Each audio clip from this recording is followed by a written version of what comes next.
வணக்கம் நண்பர்களே. மறைந்து கிடக்கும் வரலாற்று உண்மைகளை உங்களிடம் கொண்டு சேர்க்கும் மறைக்கப்பட்ட வரலாறு சேனலுக்கு உங்களை அன்புடன் வரவேற்கிறேன். மறைந்த வரலாற்று ரகசியங்கள். மக்கள் வரலாற்றில் அக்பர் மகான் என்று அழைக்கப்படும் முகலாய மன்னன்.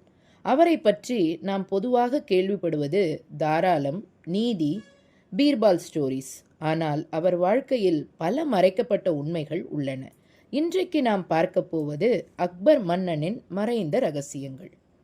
1542 ஹுமாயூன் மகனாக பிறந்த அக்பர் 13 வயதிலேயே பேரரசின் மன்னனானார்.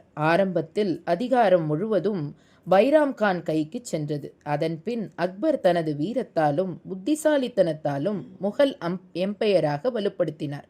ஆனால் அவருக்கு படிக்க எழுத தெரியாது என்பதே ஒரு மறைந்த உண்மை. ஆனாலும் அறிவின் மீது கொண்ட ஆர்வம் காரணமாக கவிஞர்கள், பண்டிதர்கள், இசைக்கலைஞர்கள் எல்லோரையும் சுற்றி வைத்திருந்தார். அக்பர் வெறும் போர் வீரன் அல்ல, மிக நுணுக்கமான அரசியல்வாதி. அவர் ராஜபுத்திர அரசர்களோடு போர் செய்வதோடு மட்டும் இல்லாமல் திருமண உறவுகளையும் பயன்படுத்தினார். ராஜ்புத்திர அரச குடும்பங்களோடு திருமணம் செய்து கொண்டு அவர்களிடம் இருந்த விசுவாசத்தை பெற்றார். இதுதான் முகல் எம்பையரை வலுப்படுத்தியது. ஆனால் இதே நேரத்தில் கிளர்ச்சிகளை கடுமையாக ஒடுக்கினார். சில வரலாற்றாசிரியர்கள் சொல்லுவது அக்பர் எப்பொழுதும் தாராள மன்னன் அல்ல, அவர் தேவையான இடங்களில் கடுமையான அரசியல்வாதி என்று. அக்பர் வாழ்க்கையின் மிகப்பெரிய சுவாரஸ்யம் புதிய சமயம் உருவாக்கியதுதான்.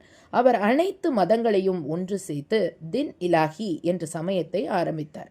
ஹிந்து, முஸ்லிம், கிறிஸ்டியன், ஜுராஸ்டிசம் எல்லா மதங்களின் சிந்தனைகளும் இதில் இருந்தது. ஆனால் இந்த சமயம் அதிக காலம் நிலைக்கவில்லை. அதிகபட்சம் 20-30 பேர் மட்டுமே அதை பின்பற்றினர். இது அக்பரின் சோதனையான முயற்சியாகவே வரலாற்றில் பதிவாகியுள்ளது. அக்பர் கட்டிய மிகப்பெரிய நகரம் ஃபத்தேபூர் சிக்ரி. அங்கு அரண்மனைகளில் இரகசிய அறைகள், அண்டர் கிரவுண்ட் பேசேஜ் இருந்தன. அவர் மத விவாதங்களை நடத்தின இபாத் கான் என்ற சிறப்பு மண்டபமும் அங்கே இருந்தது. ஆனால் ஒரு மர்மம் என்னவென்றால், இந்த அழகான நகரம் சில ஆண்டுகளில் காலியாகிவிட்டது.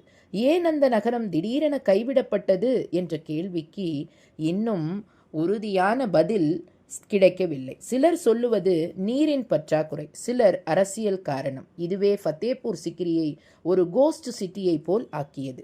அவரின் வாழ்க்கை ஒரு நாயகனின் வரலாறு, மறைந்து போன இரகசியங்களின் தொகுப்பு. அதனால்தான் அவர் இன்று வரை முகலாய பேரரசின் மிகப்பெரிய மர்ம மன்னன் என்று நினைவில் நிற்கிறார். வரலாறு தொடருகிறது.